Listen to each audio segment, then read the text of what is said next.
Happy September, Flosstube. This is, I'm the main girl in Arizona. This is my channel where I talk about cross stitch and hobbity things, which is basically just things I like that are in my house or whatever. And welcome back. Welcome to any new subscribers. And let's jump into it. So I'm gonna lose my light because we had drama with our water softener, which decided to clog all the faucets in the house today. So I couldn't record earlier, but we'll make it work. If I'm looking down, I'm looking at my notes. I feel very distracted at the moment, so I will try to focus. So let's start with, okay. Let's start with August finishes that I completed in the month of August.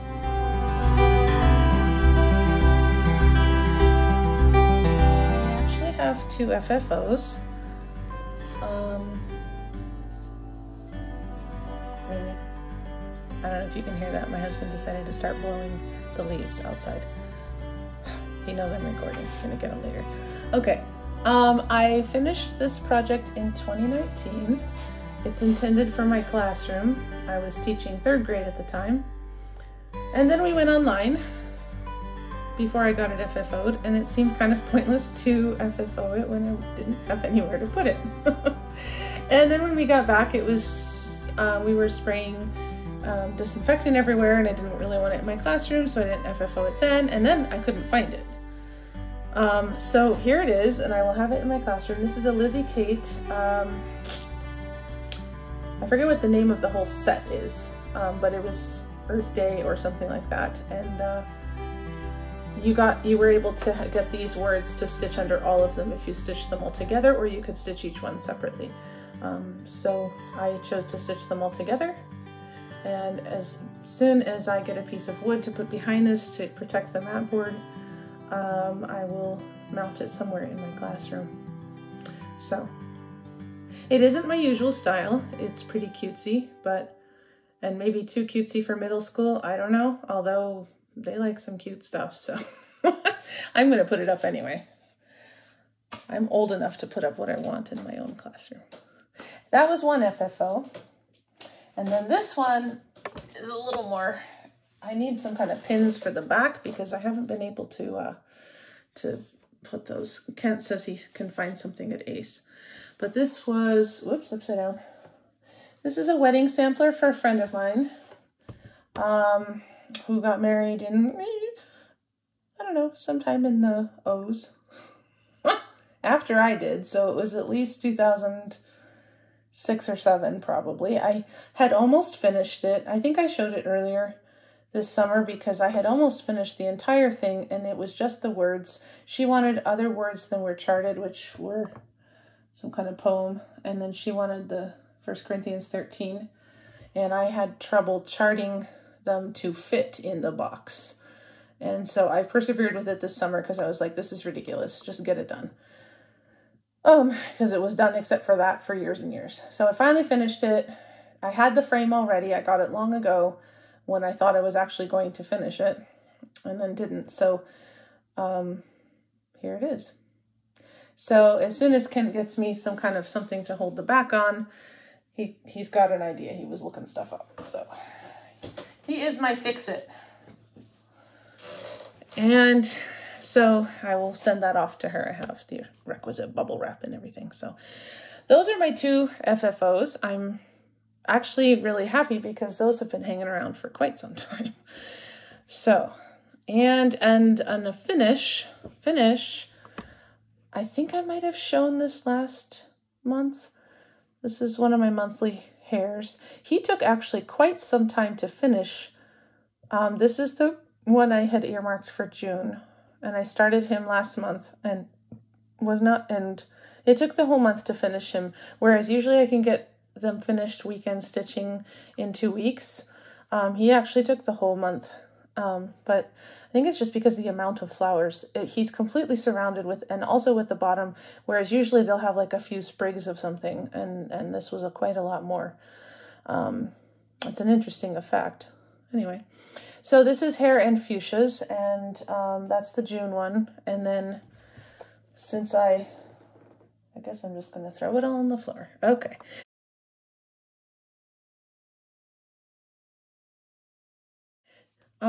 I don't have any other finishes, so I'll go ahead and show you the July Hare. And I started him last weekend, actually. So you can see, you know, last weekend and this weekend, and I have quite a lot more done. I just need to put in the flowers and the strawberries. So another strawberry flower goes up here and a strawberry goes down here. So I'll be done with it next weekend, probably, unless something happens.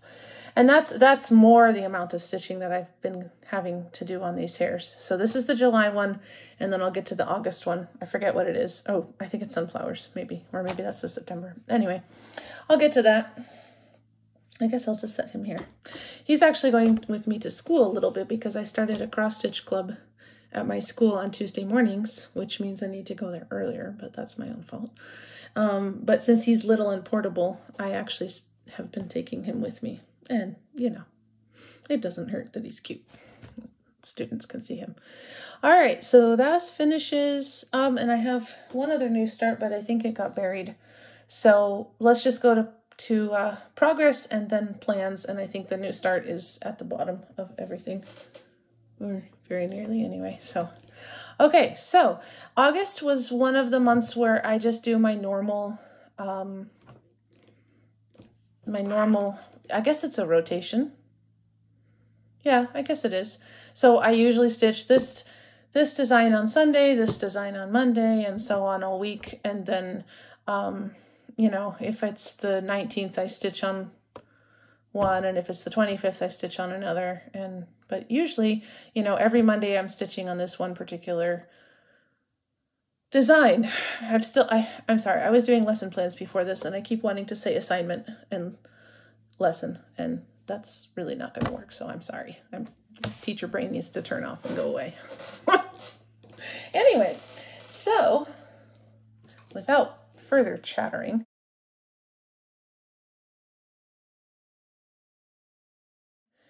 this is the barn owl from Cottage Garden Samplings Year in the Woods 1. This is the summer. There's the bear that I finished last year.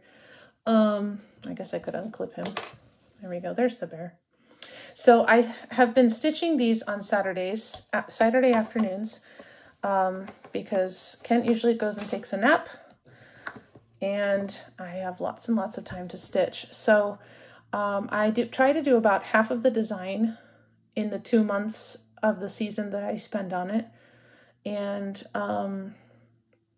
so then it takes me 2 years to finish it. So I finished the 4 center seasonal animals last year.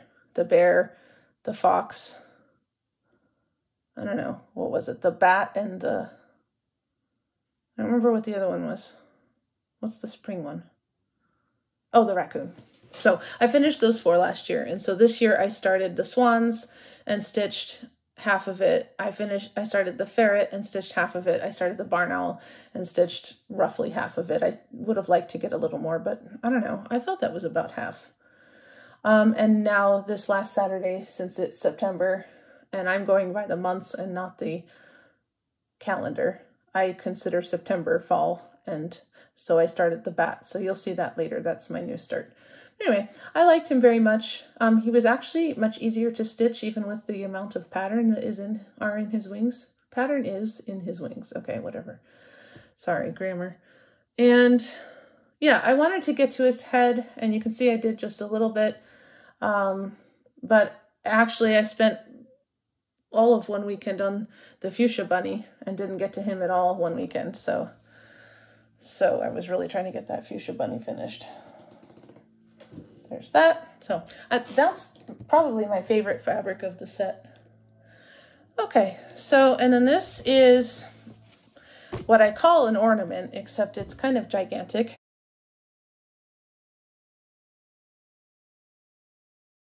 This is Let Joy Be Unconfined by the Blue Flower. It was one of the designs that was a freebie when everybody went on lockdown.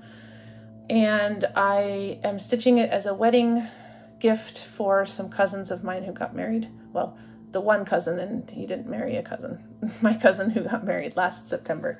So it's not going to get to them for their first anniversary, but I'm just getting it stitched. So right now the words are all stitched and all the leaves and stems are stitched, and I just need to go back and put in all the flowers. So that's another one that can go to school when I have meetings or things like that. It's very portable. Oh, and it's not the called for colors. They were all like dinky dyes, which I'm like, okay, I understand that they're very cool and dinky dyes are awesome. However, if we're in a global pandemic and the shipping is suspended, I don't think calling for dinky dyes on your freebie is very helpful anyway, but I swapped it out for mostly all DMC except for the words, which I forget. It's a Gast or Weeks, I think. I forget. Islamorada, maybe. I don't, it's a teal. It's not very, very graded, if at all, but I think it's a Weeks. Anyway, next time when I pull it out, I'll have the information, because actually I like it quite a lot. So I don't know that I'll finish it this month, but I'm hoping to finish it at least by October, November, so I can finish it and send it to them for Christmas. So if I miss their anniversary, might as well get Christmas, right? This is how this stuff works. You guys know that already. Okay, so what else did I work on? Oh, yes. Okay, Shimmer. Oh, and this is the third video in a row that I'm forgetting to get my thing that goes behind it. There we go. Oh, that's changing the color. Well, whatever.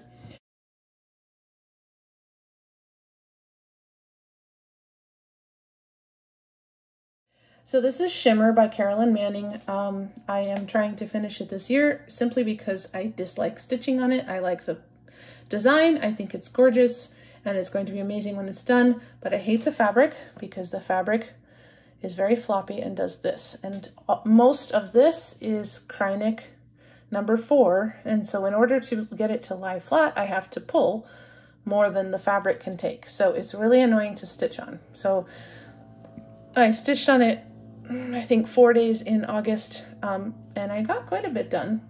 There we go. That's showing the color.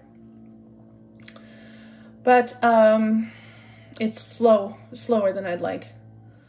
So I'm gonna still keep continuing to pick it up, but it is definitely on my list of things I'd like to finish this year, just simply because I don't want it on my docket anymore. I'm tired of working on it. Okay, and then here's another one. This is another seasonal stitch.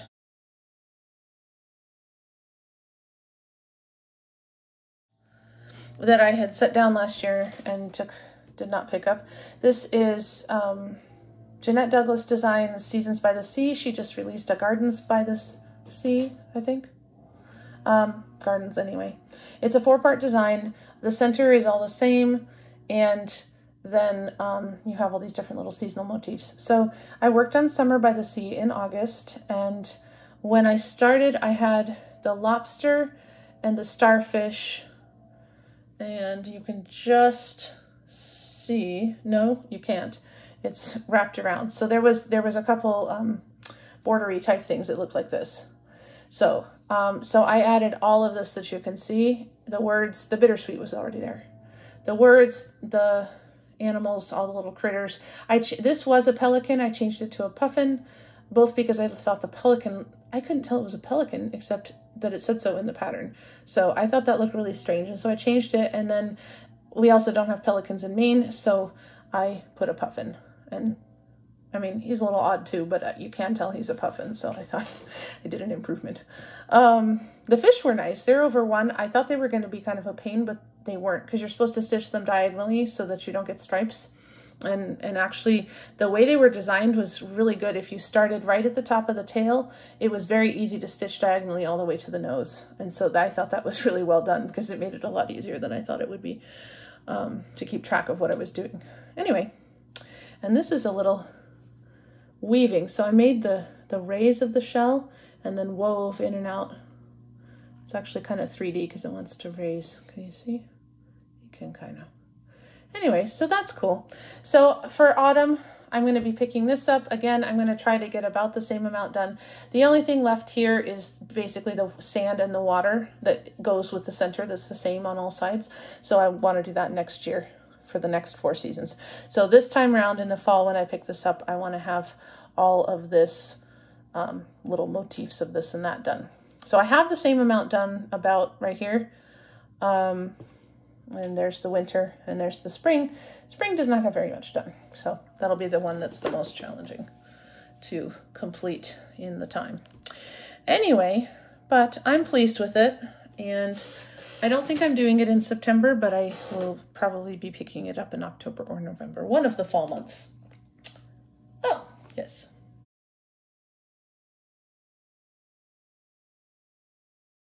Draggy. Okay, so Teresa Wentzler, Celestial Dragon. He was a focus piece last year. He got majorly frogged last July. I had the border in. I had to take the border out. And so now he just has the one single border that I'm doing as I stitch in order to make sure that it meets up where it should. But I don't have to pull out too much if it doesn't meet up. So he is my Monday night stitch usually. So you can kind of see, I've kind of mostly gotten rid of it, but this was the page. I had the page finished last year, so I've added all of this basically this summer, I think, because he's big, so I didn't stitch him earlier in the year because of my broken arm that was still healing. I didn't want to reach out, but I picked him up in April, I think, and then started this, so the page was here. So you can see where it is. There's still a little bit of a line. Anyway, so I've added the whole curve. His tail is going up here like this, so that's going to take forever and a day. So I was hoping to get him done this year, but that was before I broke myself. So I will get as much of him done as I can this year, and I think I will still continue to keep him a focus piece into next year, and then maybe I can get him finished next year. He takes quite some time because of all the confetti. If you've ever stitched a Teresa Wentzler, you know what I'm talking about. But I also really enjoy watching him become 3D and have the shading and look how the shine goes around. And this is darker because it's underneath, and then his tail. So his tail is going to be similar to his head and his little ruffles down here, which is going to take forever. Anyway, and I think there's another loop up here too on the other page. But anyway, oh, I have a little IKEA cart here, and so my bigger pieces that don't really fit in anything go in the top of the cart. So that's what I'm setting there. Or where I'm setting it. Okay, my baby.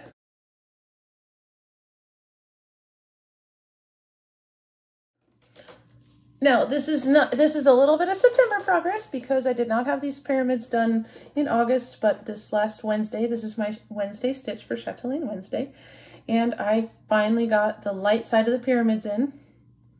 The other colors of the pyramids took me all of August. To be honest, I didn't get as much time to stitch on some of my Chatelaine Wednesdays because school started the beginning of August and I was exhausted some of the Wednesdays.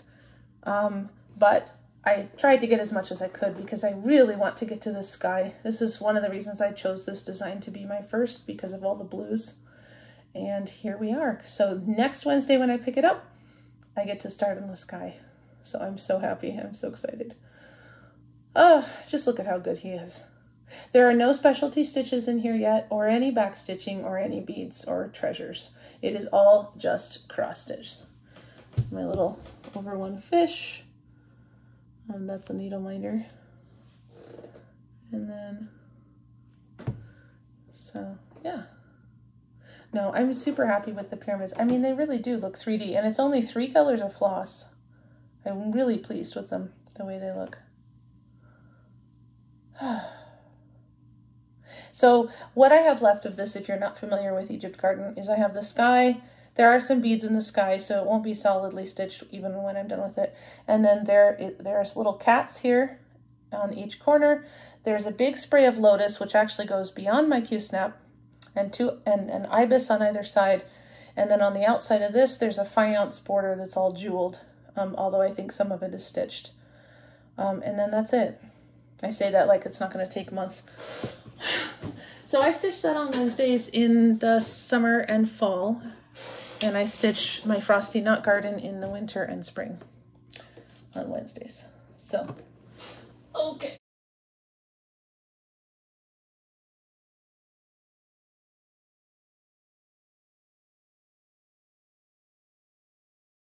Now, I did mention that I stitched some things on the 19th. This is what I stitch on the 19th, or as close as I can get. This is my Great Horned Owl. It's a Russian kit. Oh, help. Somebody, Owl and Gator Stitcher, helped me do some translating last time, and she told me that the designer of this is Andriana, and I think now that she said that, I think I've seen someone else doing an Andriana kit. So I purchased this to stitch in memory of my grandmother, whose birthday was the 19th. She died a couple years ago, and I started this. She was part Belarusian, and so I thought it was appropriate. And she loved owls, and I really like this owl. He's going to have like a 4 to 6 foot wingspan when he's done. You can see all the fabric rolled up here and here. He's quite large. So that'll be fun. And at some point, maybe when I finish the dragon, he'll become a focus piece so that he's not only getting stitched 1 day per month. So, but right now, he's just 1 day per month. In fact, I think that's probably what I will do. When the dragon's done, I'll pick him up for that.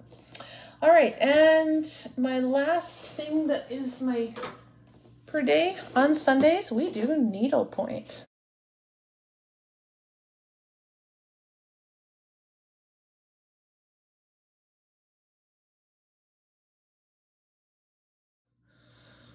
So this is Amybear Amybear Designs. She's no longer designing. You cannot get her designs anywhere, so I apologize. But this is the second of a set. I had already done the first one last year. I finished it. It's a reverse image of the seagull with all of the fills being like oranges and purples, sunset colors. And this one is called Night Flight. And so he's going to be all blues and greens. This is the moon rather than the sun, and it will go down to the water just like the other one, and then into the sand. So he's a nighttime one. So I didn't actually pick this up very much in August. I think I might have done it once. And then I picked him up this past Sunday. Or no, I didn't even do that. I was doing something else. So I picked him up this week. I had an extra day for something, and so I picked him up. So the bird was already done. I finished the sun, and it meets up, and I'm very happy because Desert Sunset had some kind of mistake up here, and I was fudging the whole rest of the way down. I couldn't find it. So anyway, and yeah, so this month on Sundays, as much as I can, I'll just continue down. He'll probably end about here, and he'll have more similar, you know, kind of stripy things that will get filled later on. So I'm just so pleased the fact that he meets up. Knock on wood, I can continue that. And we'll see if I actually get time to stitch on him tonight since I'm filming so late. We'll see. Even if I just finish a couple lines. Okay, my goodness. All right, that was everything that I stitched in August. A lot of those will be continued into September. I will continue doing Egypt and Dragon and Night Flight, the bunny that I showed you, and if I can, I'll pick up Joy. Maybe not though, because I think I've got other things going on, because September is my birthday month, and I have hashtag selfish September. Not that a lot of my stuff isn't for me anyway, but it didn't used to be. So I have things that I have started just for me and because I like them. And so that is taking up my extra days in the week. I chose more this year than I've chosen in the past. In the past, I chose just one. The first time I did Selfish September, I just chose one of them per every day of my birthday week, except for my Chatelaine. And I think the animal, the Year in the Woods animal, I think I might have been doing that. So that was 2 years ago. Last year, I chose the same 4 and stitched them for 2 days. So one every week, and then this time I'm actually choosing 6. And so without further ado, here's the 6.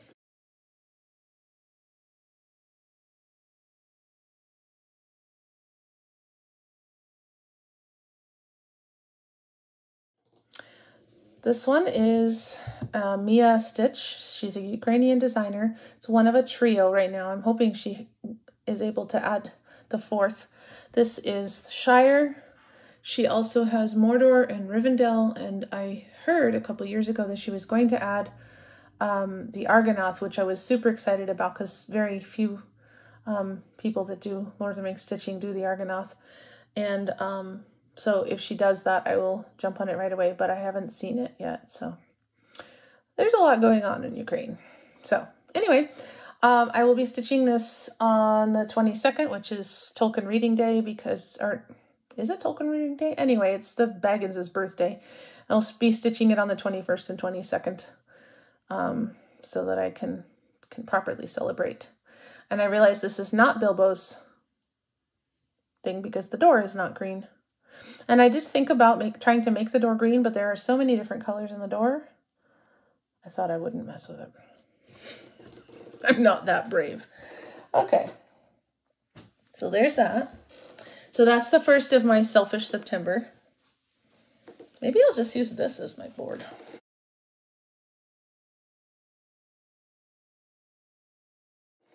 It can get some use.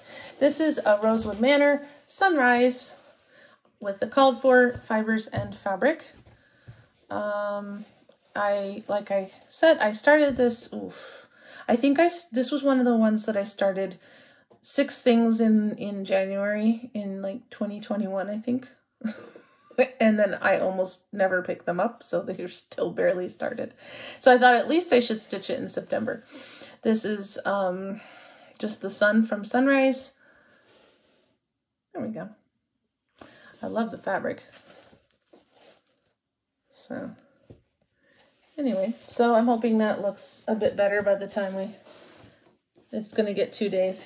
So I hope it's happy. And then the companion piece, also Rosewood Manor. This one's a bit more striking and has a tiny bit more done, actually.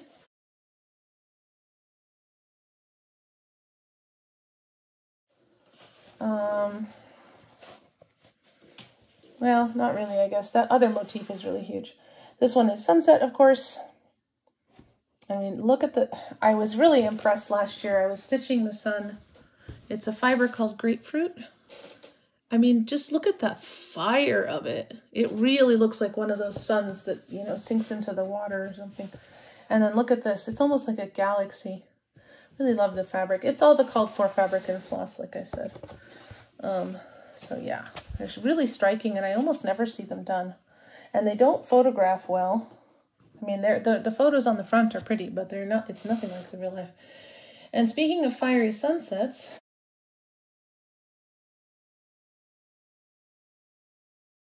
this is one that also doesn't get a lot of love from me, and needs to get quite a bit more if I ever want it on my wall. Let's see. I'm trying to position it properly. There we go. This is a Renato Carolyn Il Bosco di Bengston. I don't speak Italian, and I don't play one on TV. This is actually a custom hand-dyed. I don't think the dyer is still in business. And this has been started. This is the 3rd time this has been started. The first time I somehow got the pages mixed up and started the wrong tree, not the tree that is supposed to be in the middle of the design. It was some other tree, and I didn't figure it out. So I had to pull that all out. And then I had started it, and then my husband and a friend of ours who is an artist said I was doing it with black, and they said, no, you shouldn't do it with black because nothing in nature is actually black. And we had this big, huge art discussion, so I ended up pulling it out. This is very dark brown.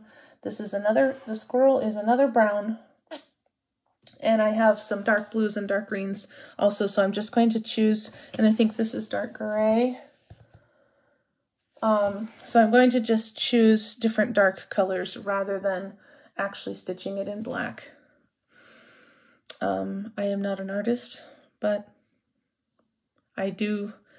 Kent was an art major when I met him, and of course our friend I said was an artist, so I guess I'll listen to them. Anyway, so, and this piece I was stitching in memory of a teacher, mentor, friend of mine who died very suddenly, and I was at school the morning that I heard that she had died and looked out the window, and the sunset, or the sunrise, looked like this. So I asked a dyer if they could recreate that, and found a similar picture online, and they were able to recreate it for me. So this is actually, because when I looked out the window, I saw the trees, you know, it was February or March, and so all the bare trees, it really reminded me that was what I was looking at when I heard the news. So I'm stitching this in her memory. And yeah. So I didn't mind restarting it a couple times. There's a couple spots on it, but I think once all the trees are on, I don't think you'll notice any of that. I'm not going to worry about it.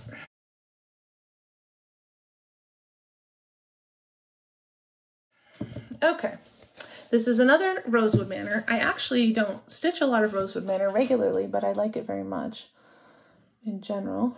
Dandelions. I thought that this would be a little quicker to get done. I thought I would actually finish it last year, but instead it took me the whole 2 days just to do this, and I think I actually had to bring it back for a third day to finish, to actually have this finished, so I didn't have a partial motif this year when I was picking it up. So it'll have several dandelions down here, but I think this is the biggest one. So we'll see how much I get done this year in my 2 days. But I like it. And I love the fabric. Holy moly, I'm getting quite the pile.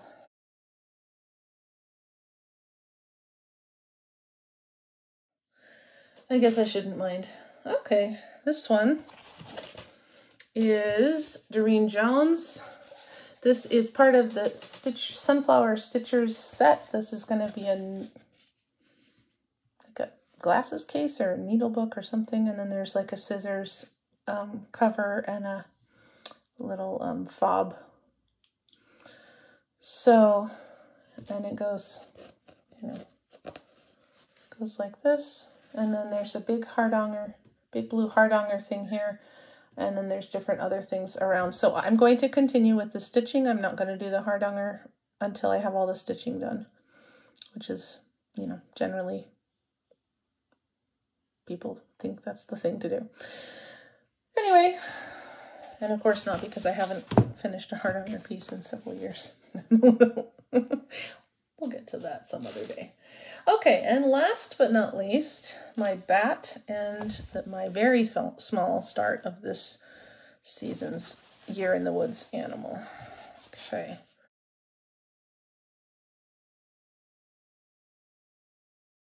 There's the bat, which I finished last year, and that's the beaver.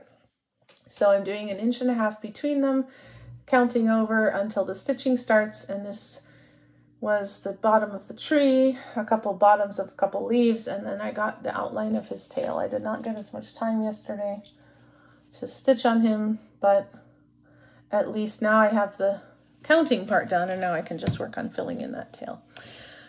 My goal for September is to get the tail done and get up into his body, get his feet done maybe, and then in November, because I'll do something else in October, in November to get him done if I can. He's not as big as the raccoon, so I'm hoping I can actually get him done. The owl is also very big, and so that's why I didn't get him done. So that is all of my stitching, my plans. That was actually 30 minutes. Wow.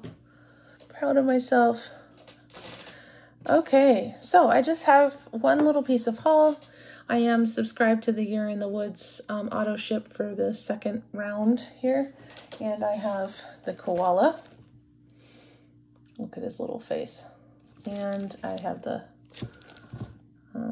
proper floss. I saw the crow. I have not gotten a ship notice for the crow, so hopefully he'll be on his way to me soon. I did make some orders for some fabric. My parents' 50th wedding anniversary is next year, so I will be stitching something for them. So I got a piece of fabric that is on its way, and I also ordered some things from 123 Stitch, some of which are from my cross stitch club at school. One is my, I talked to some videos ago about some goal setting I was doing, and I was coloring in some mandalas to keep track of the goals. So I promised myself a certain amount of money when I finished each mandala, and so I'm purchasing something with that money, and then just some floss and stuff. So I have some things coming, but you'll have to see that next time because they're not here yet. That is it for the stitching portion of this video. If you enjoyed it, please like and subscribe. You'll see a lot of these patterns, pretty much most of them, next video. So tune in to see what I've actually completed in my selfish September plans. And thanks for watching. If you don't want to hear my recommendations and things that I call the Hobbit Hole, go ahead and head out, and I will see you next month for some more stitching. If you would like to hear recommendations and see pictures of flowers and cactus and things like that, then stick around.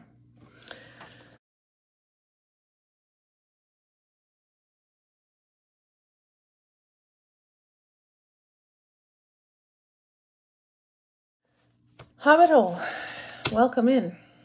I have actually downloaded the Tales of the Shire game that just came out and wanted to play it, but my computer is too old and bad to play it, so I now have a game that I can't actually play, and I'm kind of sad. But I've been I've been watching people playing it online, and they stream it, which feels kind of sad.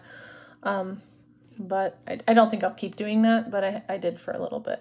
Oh, excuse me, gotta get a drink.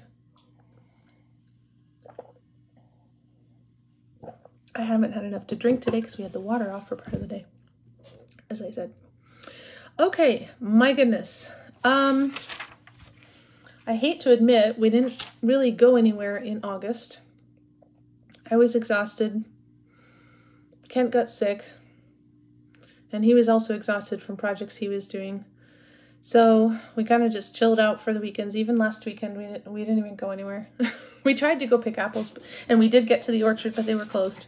And it's the kind of orchard that doesn't have a phone number or anything like that, so it was kind of annoying. But we found out that they're open this next weekend, so Ken will go. But I can't take another time off of school to go like I did before. Anyway, but I did take pictures. We drove out to Safford, which is about an hour and a half to 2 hours east of us, okay, here in Tucson. And the orchard is partway up one of the mountains that's there, which is actually the tallest mountain in southern Arizona, Mount Graham, and it's tucked into a little fold of the mountain. And, you know, it's just this little tiny orchard, and they don't really care about selling apples, so they post on Facebook when they have apples, and you better pay attention and go get them. But they don't have a phone number. They don't have a website. I had gotten off of Facebook. And so, yeah, we drove way out there, and then they were closed. So we ended up driving further up the mountain because we're like, well, we drove all the way out here. Let's at least go see the trees and get some cooler temperatures. So we drove up into the trees. If you don't know, here in Arizona, if you would like some cooler weather and some different plants, just drive up a mountain, and you drive up from cactus, you can drive all the way up to tall pine trees and almost alpine type flowers by the time you get to the top of a 9 or 10,000 foot mountain. So Mount Graham is a little over 10. We could not drive to the top because the road was dirt and we had a car, but we drove up enough to get into the pine trees and see some wildflowers. We saw a hawk. We had a lot cooler air. It was 60 degrees, which was amazing considering it was 90 down in the valley. And I did take some pictures of flowers, so I'll insert those here.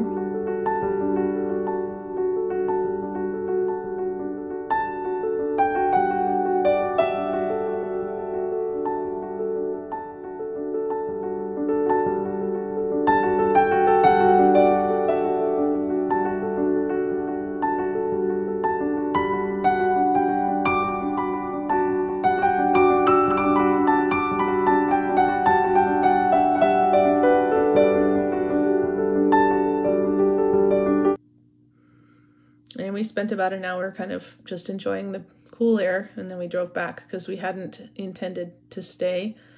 That is a place that we've gone other Labor Day weekends to go camping, but we hadn't intended to. We had just come for apples and didn't have anything with us. So we came back, and that was kind of sad, but you know, what are you going to do? So Kent will drive out this next Friday to actually get the apples that we wanted, and then we'll see applesauce, I think. Kent also spent a lot of time this summer putting a little tiny terrace in our front yard, which is quite sloping, so that we can sit and on a level place and look at our cactus flowers when they're blooming and watch the neighbors go by. That's not why we have it. It's for the cactus flowers. Anyway, so I'll insert some pictures of that here.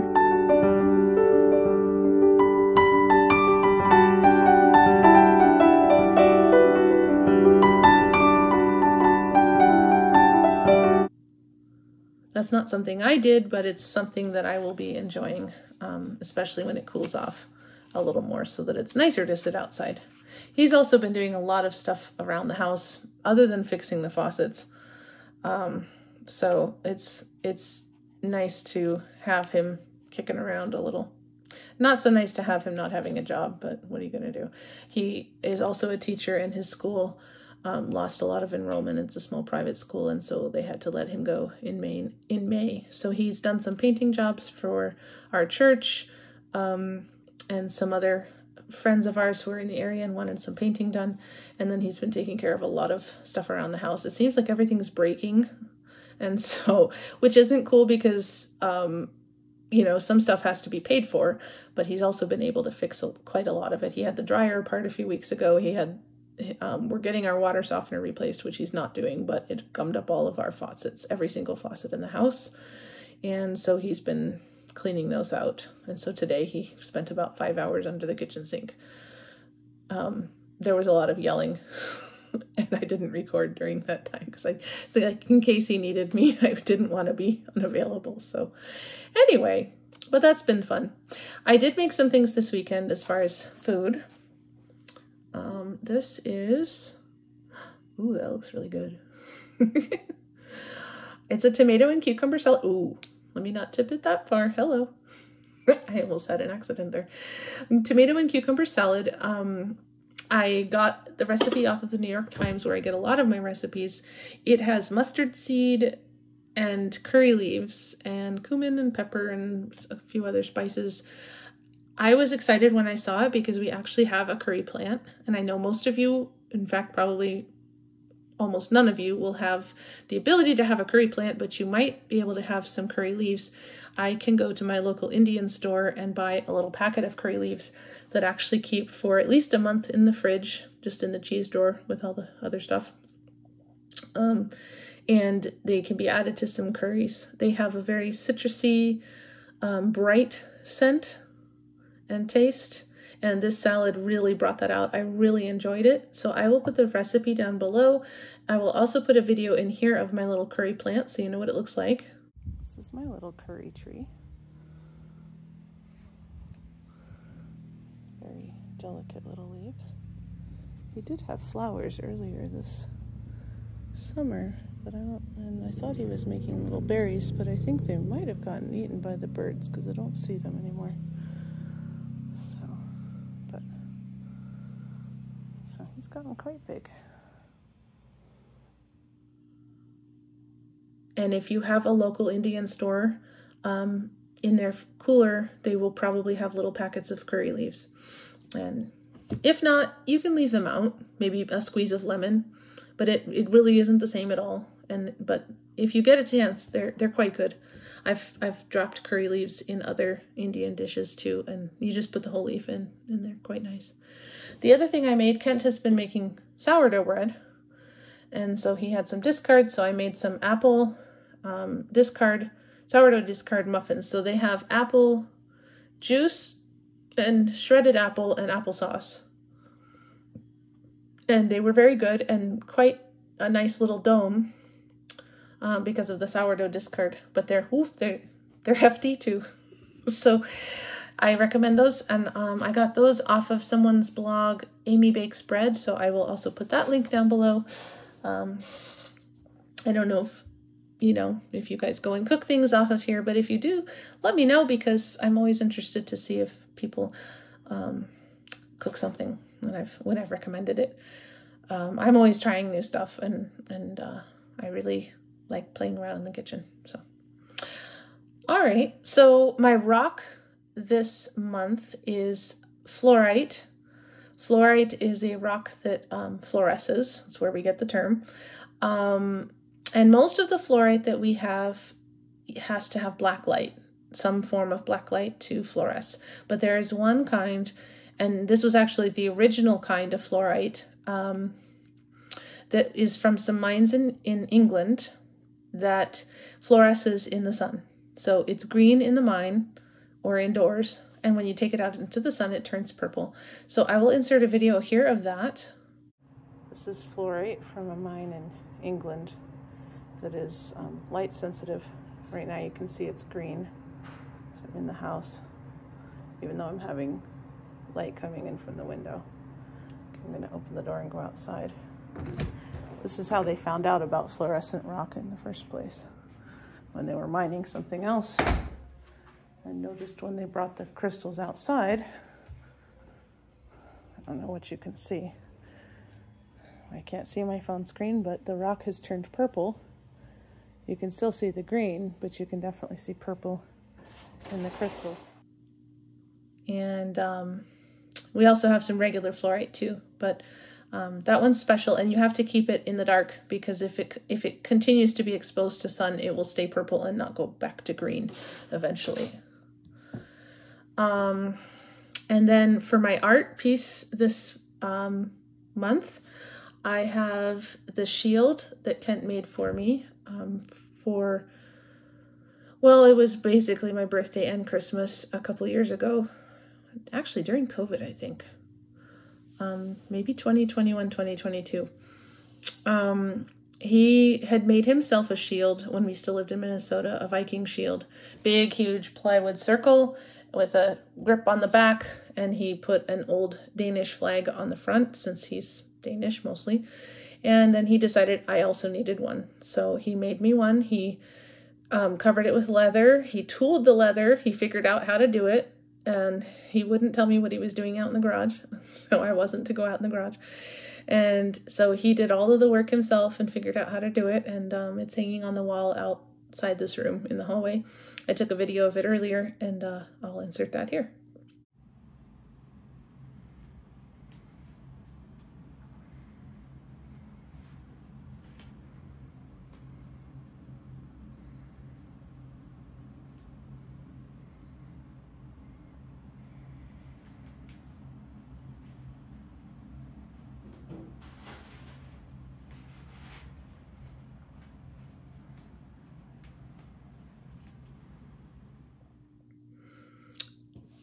So now for recommendations. Hey, I'm doing awesome. It's 45 minutes almost. Okay, I have a couple recommendations today. One person hasn't posted in a few months. Get going. Stitching Down the Rabbit Hole. She probably has as many projects as I do, and hers are every bit as eclectic as mine, but completely different. And everything from like a painting, a 20th century painting, to tapestry cushions, and everything in between. So I really enjoy her videos. I think it's been about 5 or 6 months since she posted, so I really hope that she posts again soon. She was very encouraging. When I was starting my Flosstube, she was encouraging people to start, and she was one of the ones who kind of inspired me to actually start my own Flosstube a year ago. It's been more than a year. I think I started in July. But anyway, so I hope she posts again soon. The other person is Wendy from Stitch in the Matrix. I'm a little behind on your videos, but I'm trying to catch up, and I just enjoy how happy she always is, how just so cheerful. And she has 50 million projects too. See, we need, all of us with lots of projects need to stick together, because then, you know, nobody can project shame us. Not that anybody is, but, you know, it's a lot. So I really appreciate how cheerful she always is, and how encouraging to people, and just, I enjoy seeing her energy. Her energy on screen is quite infectious, and she definitely makes me want to stitch more things, although I'm trying very hard to be good.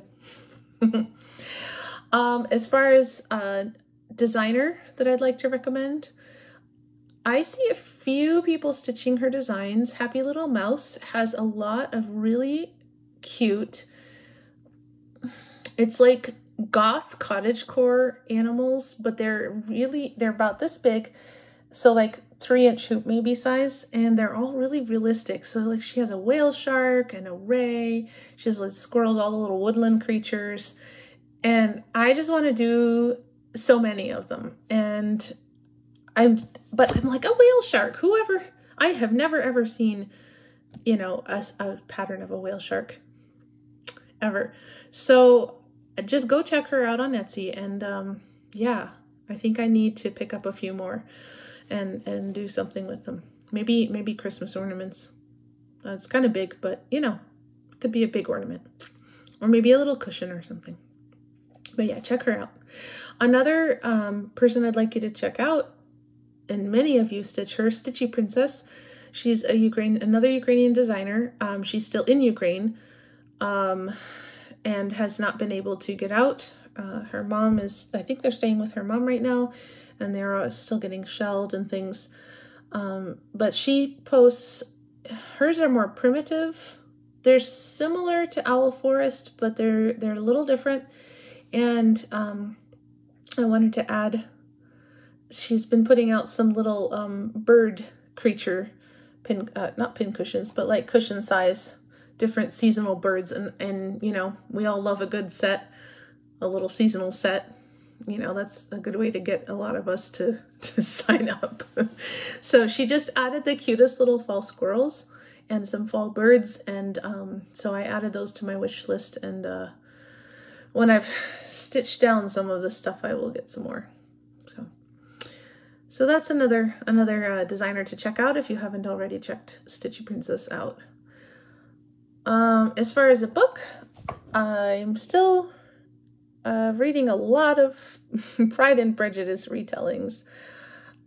I think it's just my go-to when I'm stressed about school, just because I already know in the end the story's going to be fine, and then it's just interesting for me to see all the different ways that people write to change the story. I like alternative history as well, and so I just get a kick out of changing the story. Or I like retellings of fairy tales, because I like to see what gets changed, and how things are expanded, or different things that people think are important, and I was like, oh yeah, look at that, I never noticed that.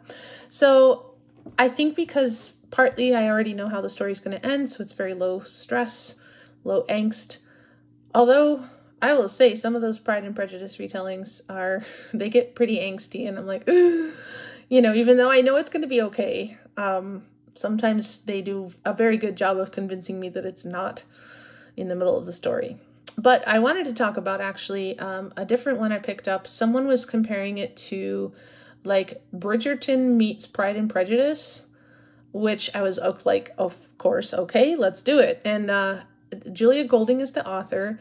I don't know what the name of the series is called. The first book is called The Persephone Code, but it's an actress and a doctor. So the doctor has been invalided. Anyway, he got wounded fighting Napoleon and has been sent back to England. And he goes about solving crimes with the actress. And the first one was about the Hellfire Club. So, I mean, these are definitely not your little cozy things. I mean, there's definitely sex in there. There's definitely violence. There's a bit of a body count. So it's more than Bridgerton. But it's definitely, really interesting, A lot of themes being discussed, of course, about, you know, the roles of women in the society and, you know, questions of, you know, morality versus, you know, tradition and that kind of thing.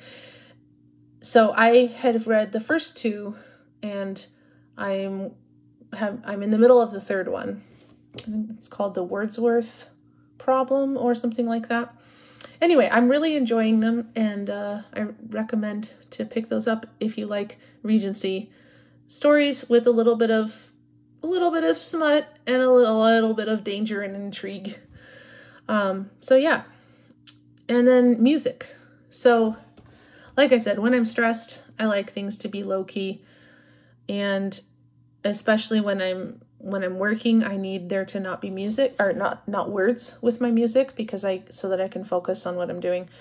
So Jacques Luzier was the leader of a jazz trio in France. He was the pianist, and then there was a bassist and a percussionist, and they did versions of all kinds of classical music, from Bach all the way up to more modern stuff like Ravel and whatever. It's like a French cafe style, just jazz, soft piano jazz. But then you pick up occasionally one of the tunes of what you're listening to. So I really enjoy that. And when you run through the album on Spotify, it also sends you to a lot of other nice places too. It doesn't go anywhere crazy. So it's nice to listen to. And when I'm grading or something and I need to concentrate, I like to put that on. So it's nice background music. It's also nice to just listen to as well. So I recommend Jacques Luzier. And that's the end of all my recommendations. And here we are at 52 minutes. I cannot believe I'm actually under an hour. By the time I add the little videos and the pictures and things, it'll probably be an hour. But wow, I don't think I've ever done that. Maybe I'm getting good at this after all. But thank you for visiting. If you stayed to the end, thank you for coming into my hobbit hole and sharing a couple snacks and some pretty pictures and music. And if you made it all the way to the end and you haven't subscribed and you'd like to, please subscribe. Please, if you don't want to subscribe, that's okay, but at least please like this video if you liked it. And hope you come back in October. It will be some of the same projects, but also some different ones. And man, I cannot believe we're in October already. Well, we're not, in September, but still, like, we're in the Burr months, guys. In other parts of the country, it's about to be cozy and have fall leaves and like cider and bonfire. And in Arizona, we had the last week there was a hurricane in Mexico, which thankfully didn't do very much damage, but it did give us some clouds and some rain. But now today we're back to 90s and clear sky, and it's going to be hot for a little while longer. But if you live in a place that is cooler already, please enjoy it for me. Yeah, have an excellent September, and I will see you again in October.